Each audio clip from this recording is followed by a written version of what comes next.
Love is not enough. You need strategy.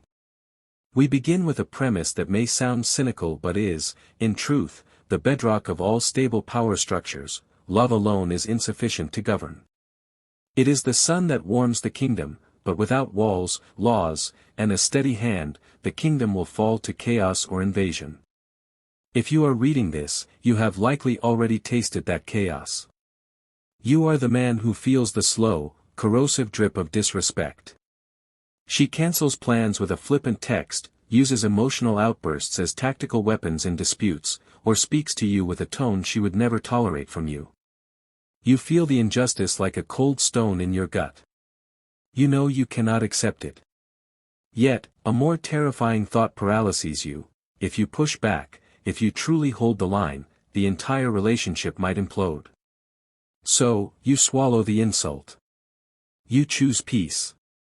You rationalize her behavior and double down on your own kindness, hoping that more love will cure the disrespect. Congratulations. You have just surrendered your sovereignty.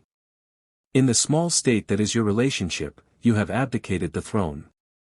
You are no longer a prince governing with wisdom and authority, you are a courtier, a supplicant, pleading for the favor of good treatment from a ruler who has learned her subject will tolerate anything.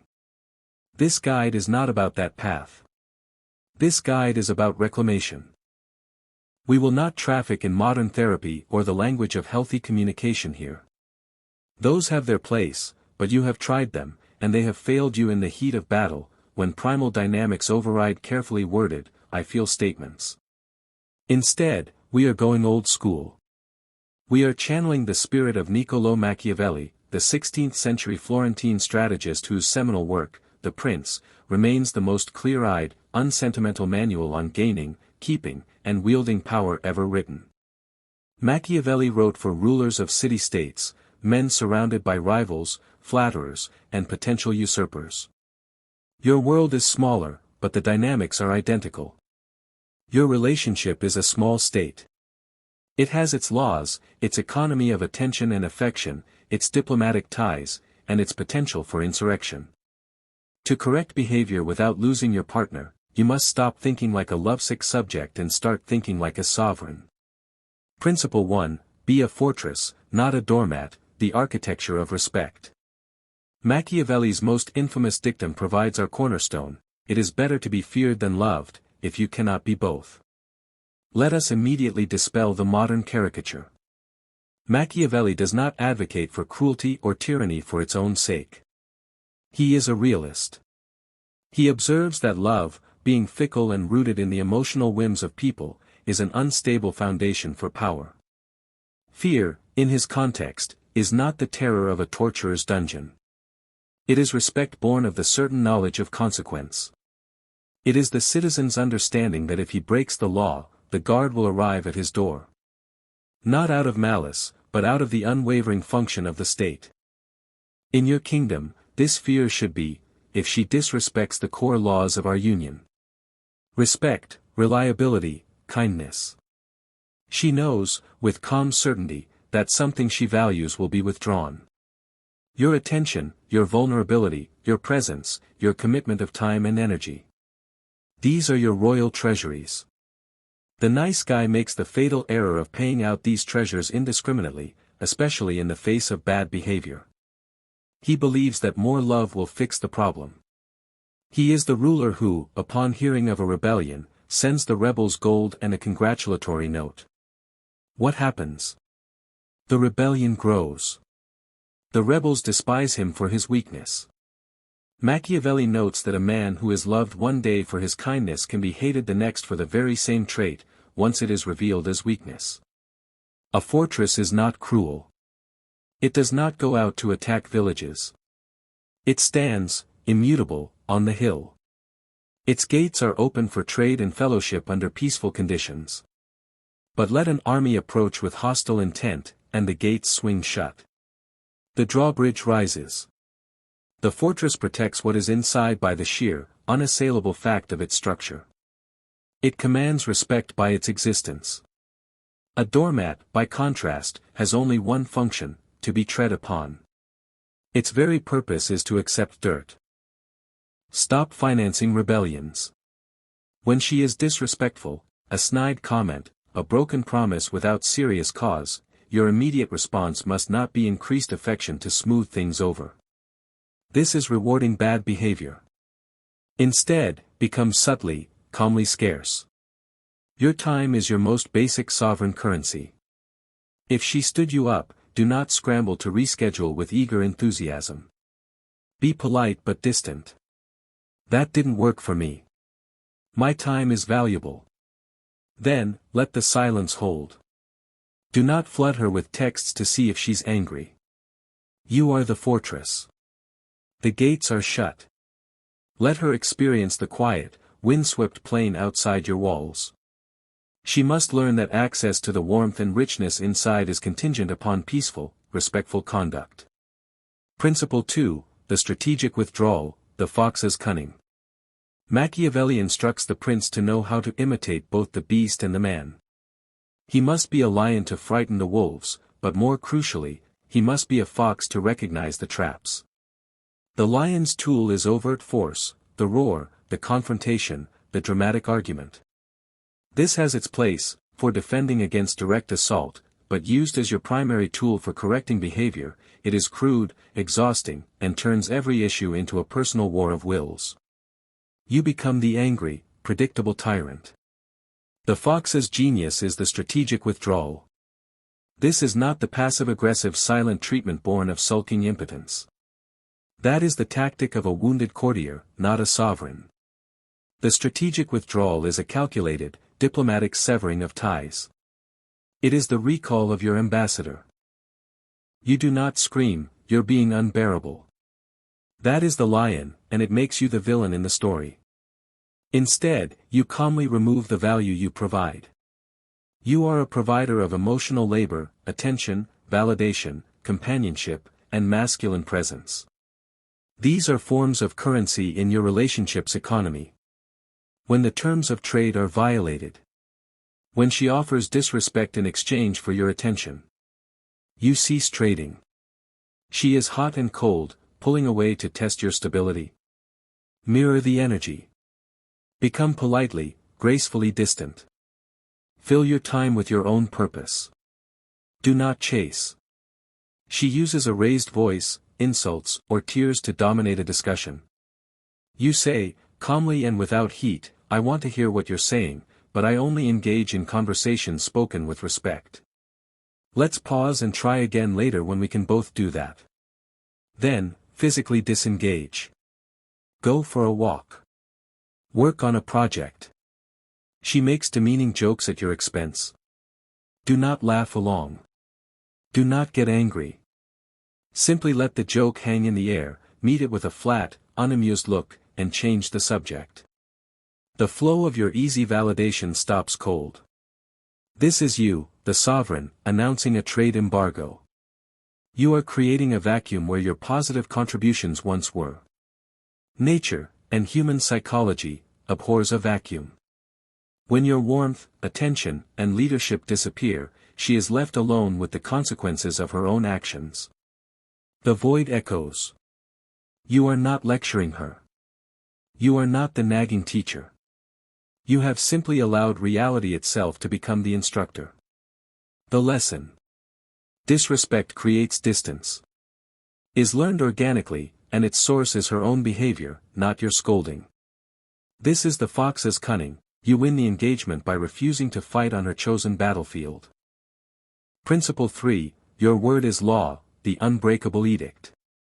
Here lies the cardinal sin of the weak prince, the failure that unravels all authority. Machiavelli warns in stark terms, a prince must take immense care never to utter a threat or pronounce an edict he is not prepared, willing, and able to enforce. Your word must be ironclad. Every time you break your own law, you shred your sovereignty. This is most commonly seen in the empty ultimatum. If you do that one more time, we're done. She does it again. And you, stay. You rationalize, you forgive, you move the goalpost. In that moment, you have signed your own abdication papers. You have demonstrated, in the clearest possible terms, that your word is meaningless. Your threats are theatrical. Your boundaries are made of smoke. You have taught her that she can call your bluff every single time. All future power is lost. Your laws, your boundaries, must be enforced not through loud proclamation, but through quiet, automatic action. They are not threats screamed in anger, they are the immutable codes of your character, as predictable as gravity. The law is not, if you cancel on me last minute again, I'll be really mad. The law is, I don't build serious plans with people who are unreliable. Enforcement, she cancels last minute without a true emergency. You do not get angry. You do not lecture. You simply say, that's disappointing. I've made other plans now. And you do. You go to the movie alone, you call a friend, you immerse yourself in a hobby.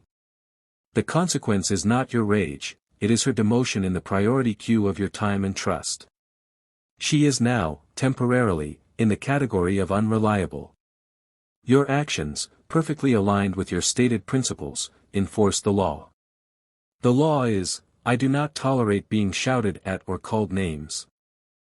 Enforcement, she begins to shout. You calmly state, I'm leaving this conversation until we can speak respectfully. You then hang up the phone or leave the room. Every single time. It is not a punishment you choose to inflict in anger, it is the automatic, thermodynamic reaction to disrespect, like a circuit breaker tripping. This builds the only fear you desire, the deep-seated, respectful knowledge that you are a man of complete integrity. Your words and your actions are one. This reliability is the ultimate source of strength and security. She may not always like your laws, but she will trust their consistency absolutely. A kingdom with unpredictable, capricious laws is a kingdom in constant anxiety. A kingdom with just, predictable laws is a kingdom where citizens can feel secure. Principle 4, distribute rewards personally, attribute consequences to principle, the art of statecraft. A wise sovereign understands the psychology of credit and blame. How you frame your actions is as important as the actions themselves. This principle separates the strategic leader from the petty tyrant. Rewards are to be distributed personally and generously. When she behaves in ways that strengthen the kingdom. When she is supportive, respectful, affectionate, trustworthy. You connect that behavior directly to your personal goodwill and increased investment. You are the benevolent prince bestowing honors. The way you handled that situation was incredibly impressive. I'm so proud to have you by my side. I really appreciate how supportive you've been. It makes me want to be an even better man for you. Coming home to you after a day like today is a gift. Here, you tie her good behavior to your emotional openness, your commitment, your generosity of spirit.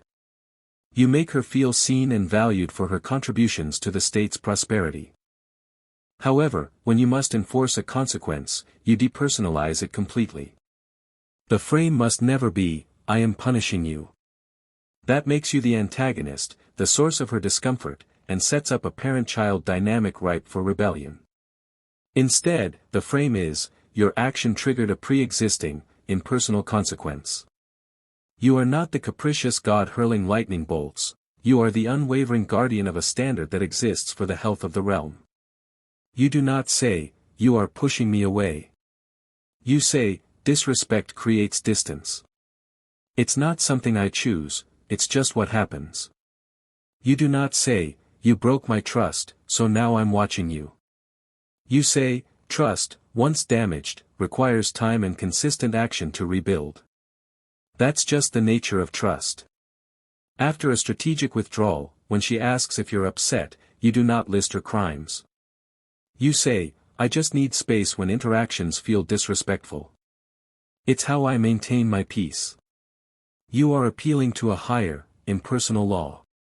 The laws of psychology, respect, and healthy relationships. This makes the consequence about the behavior, not a personal battle against her character. It is far harder for her to fight against the way trust works than to fight against you, the mean, controlling boyfriend. You position yourself not as her jailer, but as a fellow subject to these same immutable laws. Your role is merely to uphold them. The sovereign's peace, the goal of a stable, respected kingdom. Let us be clear, this is not a guide to winning petty squabbles or breaking a woman's spirit. That is the path of the insecure tyrant, and his reign is always short, brutal, and ends in ruin or isolation. This is Machiavellian statecraft. The end goal of a wise prince, as Machiavelli himself argued, is a stable, prosperous, and loyal realm. In the context of a relationship, this translates to a passionate, deeply respectful, and secure partnership. The profound paradox you must internalize is this: women, by and large, do not wish to rule over a subject. They may test for weakness, they may act out in the chaos of a leaderless state, but what they truly crave is a sovereign they can respect, a partner whose strength is so reliable it becomes the walls within which she can safely shed her own armor, be vulnerable, soft, and feminine. Your unwavering sovereignty does not threaten her, it liberates her. Your strength provides the safety for her peace. When you are a fortress, she can be a garden within the walls, thriving in security, not a soldier on the ramparts, forced to defend a weak position. By mastering these principles, building yourself into an impregnable fortress of character, employing the cunning of the strategic withdrawal, making your word unbreakable law, and wisely framing rewards and consequences, you accomplish a profound shift. You stop punishing her and start governing the behavior within your relationship. You cease to be a reactive child, tossed about by every emotional storm, and become a proactive leader, steering the ship of state with a calm hand on the tiller. And in doing this, you do not lose her. You lose only the version of her that was shaped by, and could only exist with, a man who was a subject. The version that was forced to be disrespectful because there was no respected authority to orient herself against. You shed the dynamic of beggar and benefactor. What emerges from this crucible of applied strength is something else entirely, a true partnership. You become the kind of man the woman you actually want is searching for. A sovereign, calm in his power, worthy of sharing her throne. You stop fighting a war for scraps of respect, and you begin building a kingdom worth ruling together. Remember, strength, in its true form, is not cruelty. It is clarity, consistency, and unwavering self-respect. True cruelty, the kind that breeds resentment and chaos, is the weakness that permits all offenses, that allows the person you love to become her worst self because you lack the courage to uphold a standard. Strength is the greatest gift you can offer her, and yourself. So now you have the foundation. The walls of your fortress are rising. Your word is becoming law. You are learning to govern, not just to plead. But be warned, sovereign. The world outside your gates is not just filled with minor diplomatic squabbles or tests of resolve. It contains predators. And the most dangerous of them all does not come with claws and fury. She does not attack your walls. She is far more cunning. She bypasses them entirely. She is the siren of myth, whose voice could lure the most seasoned captains onto the rocks. In the modern world, she is the archetype that preys on the very sovereignty you are building. She is chaos wrapped in allure, addiction disguised as passion. She will make you believe that your rules are foolish, your boundaries are limitations, and that the ultimate prize is the glorious shipwreck of your own kingdom. You may think you can spot her. You are almost certainly wrong. In our next transmission, we dissect the siren. We will analyze her tactics, the idealization, the addictive push and pull. We will learn how she targets men of rising value, not weak ones, because her sustenance is the consumption of a strong man's purpose. Most crucially, we will arm you with the only defense that works against a force designed to bypass all logic, the sovereign's earplugs. This is not just about correcting behavior. This is about survival. If you wish to protect the kingdom you are building, you must understand the most potent threat to its existence.